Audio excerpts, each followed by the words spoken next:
Mafia boyfriend episode 28 chapter 28। निक ने किसी को कॉल कर शायद किया का पीछा करने को कहा था। किया जब हाजे के पास पहुंची तो वो कार के बोनेट पर बैठा उसका इंतजार कर रहा था। किया को देखते ही उसके होश उड़ गए। Oh my god, you are looking so hot. किया, थैंक यू हाजे, आज क्या बात है, एकदम बम लग रही हो। किया, बस ऐसे ही मूड किया गेटअप चेंज करने का, चले अंदर। हाजे ने किया की तरफ हाथ बढ़ाया। दोनों हाथों में हाथ साल बाइब्लॉस के अंदर चले गए। बाइब्लॉस शानदार क्लब है, हाजे ने पहले ही बुकिंग कर रखी थी। बढ़िया म्यूजिक के साथ दोनों ने डिनर किया।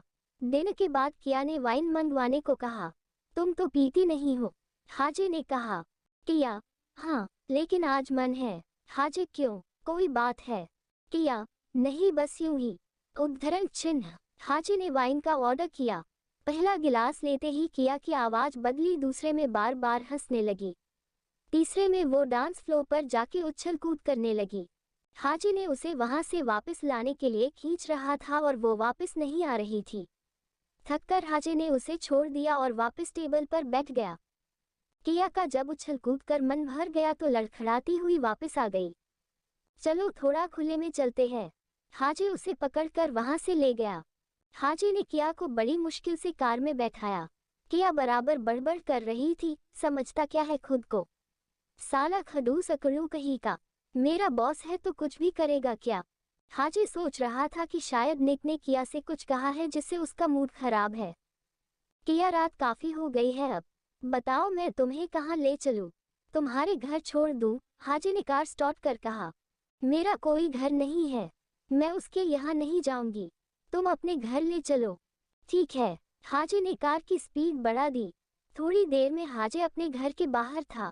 किया को कार से निकाल वो पूल के बगल वाले कमरे में ले गया। उसके हील्स निकाल कर लेटा कर कंबल उड़ा दिया। वो नशे में बदबड़ करती जा रही थी। हाजे रूम की लाइट ऑफ कर बाहर आ गया।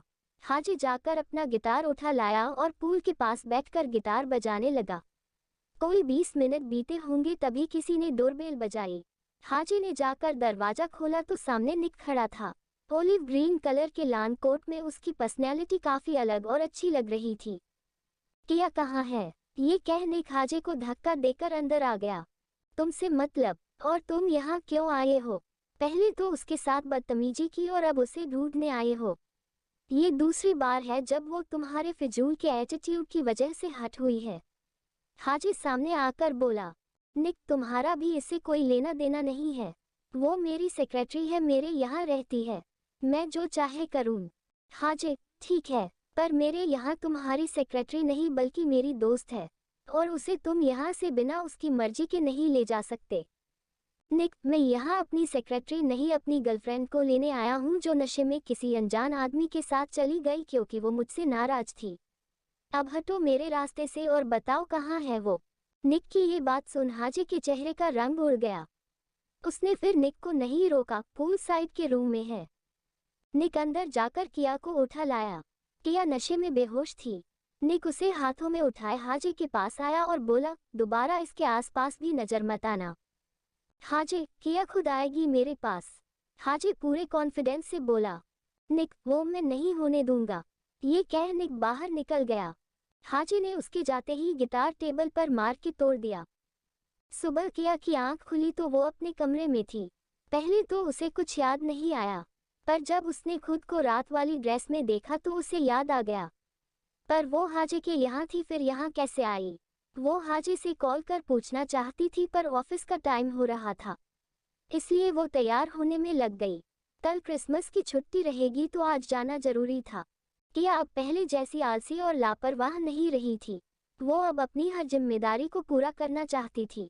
जब तक वो निक की कंपनी में थी तब तक उसे पूरी ईमानदारी से काम करना था, भले ही निक कुछ भी करे। किया जैसे ही तैयार होकर बाहर आई, निक का कॉल आ गया। उसने उसे रूम में बुलाया में था। रोज किया टाइम से पहुंच जाती थी निक की तैयारी करने, आज नहीं पहुंची थी। काल के बाद किया उसके रूम में गई। उसने निक के लिए ब्लेजर और टाई वार्डरोब से निकाल कर रख दी और उसकी फाइल्स को देखने लगी।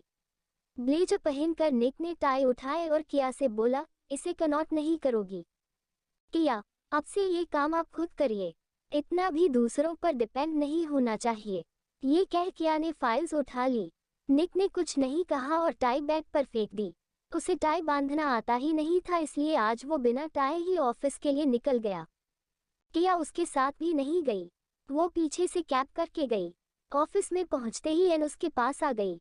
हे, मैंने सुना तुम और वीपी वेरोना में जंगल में फंस गए थे। एन ने पूछा।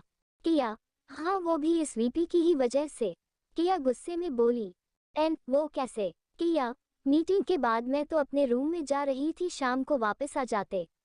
पर वीपी ने कहा कि चलो घूम आते हैं। घूमने के लिए लेक पर गए, वहां घूमते घूमते शाम हो गई। स्नोफॉल होने लगा। गाड़ी में फ्यूल खत्म था। स्नोफॉल से बचने के लिए जंगल में कुछ ढूंढने निकले तो एक घर मिला, वहीं रुके। And oh my God, mister VP ने घूमना ऑफ किया। I can't believe this. उद्धरण चिन्ह। किया, क्यों, इसमें इतना हैरान होने की क्या बात है? एंड मिस्टर वीपी ने आज तक सांद्रा को भी घूमने को ऑफ नहीं किया। अब तक की सभी सेक्रेटरी सांद्रा से परेशान होकर गई और तुम्हारी वजह से सांद्रा चली गई।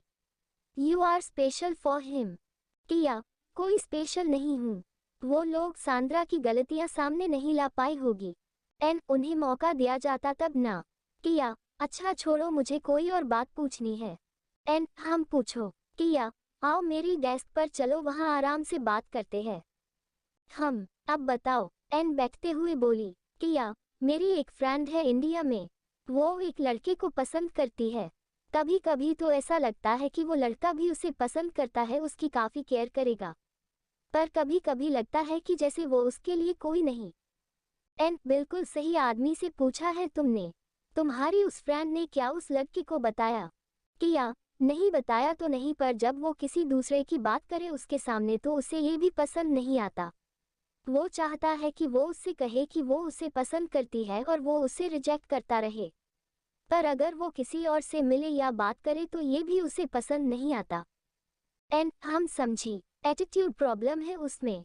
किया, मतलब? एन, मतलब कि वो उसे पसंद करता है पर इस बात को वो खुद ही नहीं मानना चाहता है।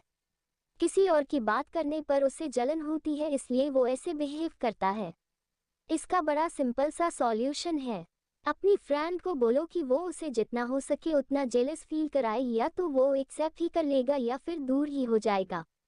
वैसे भी जो लड़का हिम्मत से आकर अपनी फीलिंग्स नहीं एक्सेप्ट कर सकता वो और क्या करेगा। अपनी फ्रेंड को बोलो कि वो यही आजमाए। उद्धरण।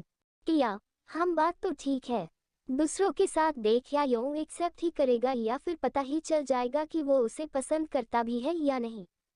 एन, हम बिल्कुल। अच्छा तो वीपी का बताओ ना, उस दिन का। किया, हाँ, एक बात बताओ, क्या वीपी ने कभी किसी की मदद नहीं की? एन, करते हैं ना। इस कंपनी के हर एम्प्लॉय को प्रॉब्लम्स के टाइम सपोर्ट करते हैं। उद्धरण चिन्ह। किया, मेरा मतलब उन्होंने पर्सनली कुछ नहीं किया क्या कभी किसी के लिए? जैसे कि किसी की चोट लगने पर उसे मदद देना या फिर सर्दी में किसी को अपना कोट देना। एन, क्या बात है, क्या बात है? ऐसे सवाल। वैसे नहीं, वीपी ये काम कभी सांद्रा के लिए भी नहीं किए। किया, ओह, उद्धरण चिन्ह। एन, तुमने क्यों पूछा? किया, नहीं, वो बस मुझे वहाँ चोट लग गई थी और सर्दी भी लग रही थी तो वीपी ने मेरी कोई मदद नहीं की वहाँ। एन, वो करते भी नहीं है ऐसे काम। उद्धरण चिन्ह। किया, हम दोपहर में किया आगे की मीटिंग्स के बारे में बताने निक के केबिन में गई। निक बिल्कुल नॉर्मली उसकी बात सुनता रहा। जब वो सब बता चुकी तो वो बोला, कल के लिए मैं कुछ लोगों की लिस्ट दे रहा हूँ, उन सबको इनविटेशन कार्ड भेज दो। जो इटली से बाहर है उन्हें मेल कर दो। किया, ओके मिस्टर वीपी। किया लिस्ट लेकर बाहर आ गई। कैसा आदमी है, ऐसे बिहेव कर रहा जैसे कुछ हुआ ही ना हो। किया खुद से बोली। किया ने पहले लोगों को मेल की, उसके बाद एलेक्स को बुलाकर कल के गेस्ट की लिस्ट दे दी। गेस्ट को कार्ड्स भेजना एलेक्स के जिम्मे था। आफ्टर ऑल वो इस कंपनी के चेयरमैन का सेक्रेटरी था। कल क्रिसमस की छुट्टी थी। निक ने कल वेनिस में एक पार्टी अरेंज की थी, उसी के लिए किया तैयारियां कर रही थी। शाम को किया ने अपना फोन देखा तो उसमें हाजे की मिस कॉल्स थी। !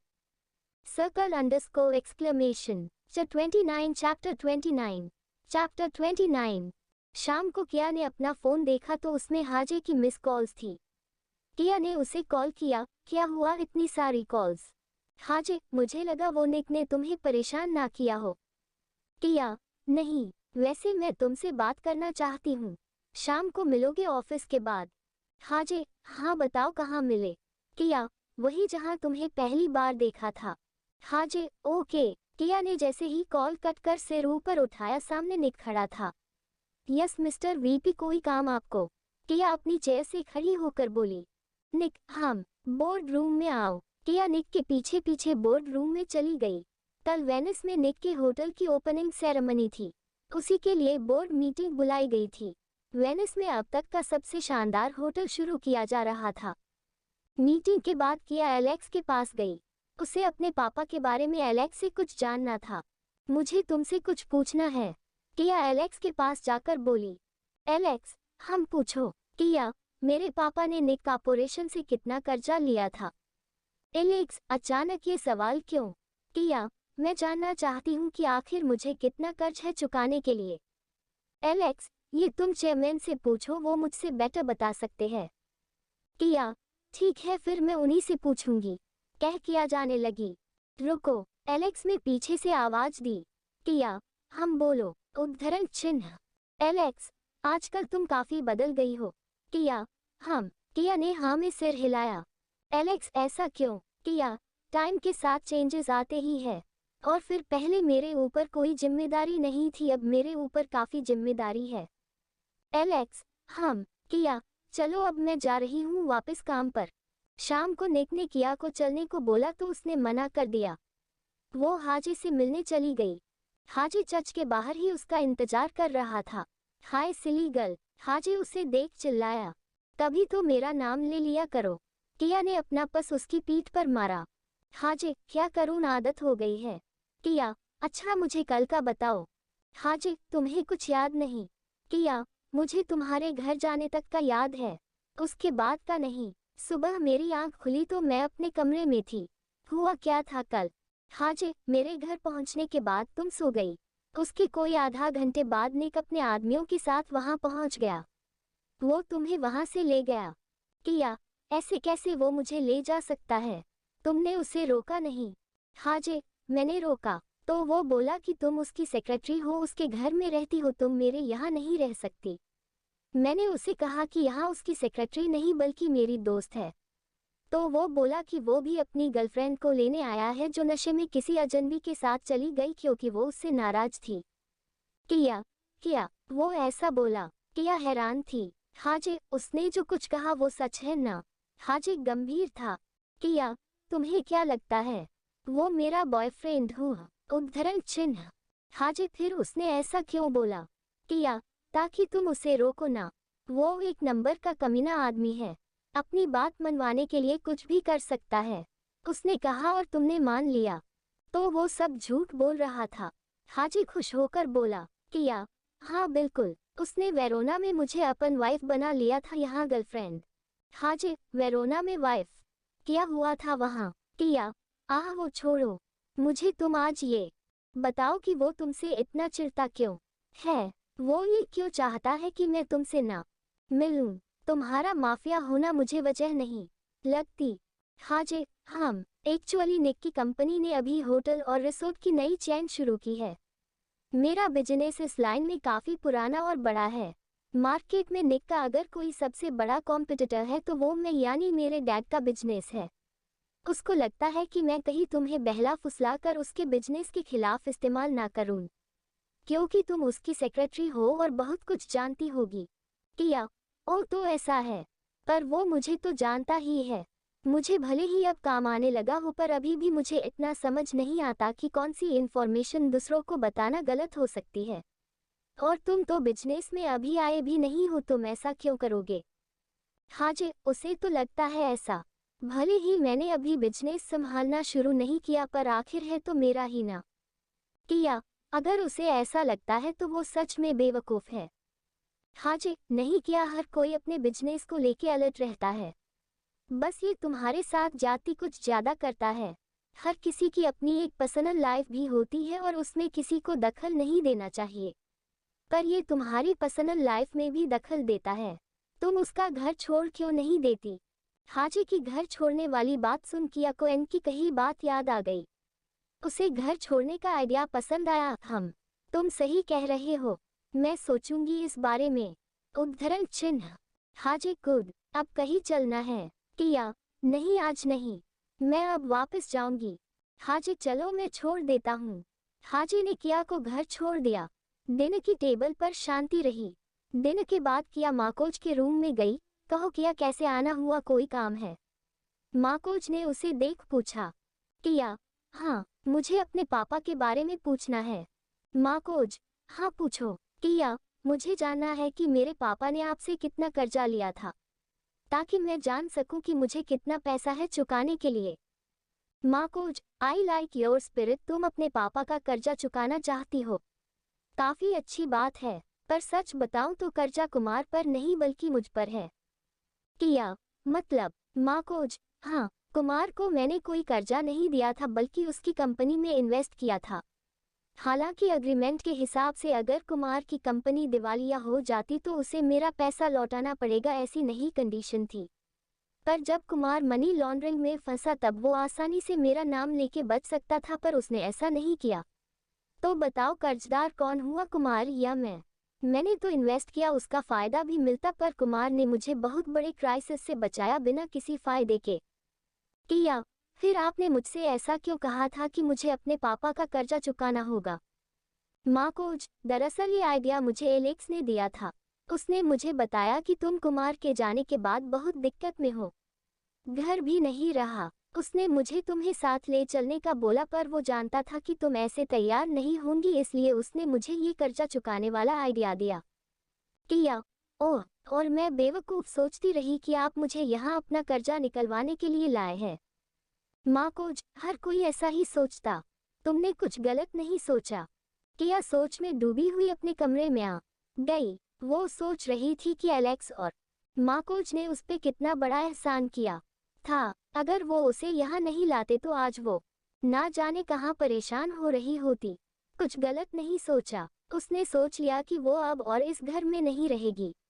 बहुत बोझ बन ली इन लोगों पर। पहले उसके छोड़ने की वजह कुछ और थी, पर अब कुछ और। उसने सोच लिया कि कल की पार्टी के बाद वो यहाँ से चली ही जाएगी। निक अपने कमरे में लेटा अपनी माँ की तस्वीर से बातें कर रहा था। मम्मा, वो बिल्कुल आपके जैसी है, उसे देखकर आपकी बहुत याद आती है। वो काफी अच्छी है, पर मैं डैड के जैसा हूँ। क्या होगा आगे? किया घर छोड़कर जाएगी तो क्या करेगा निक?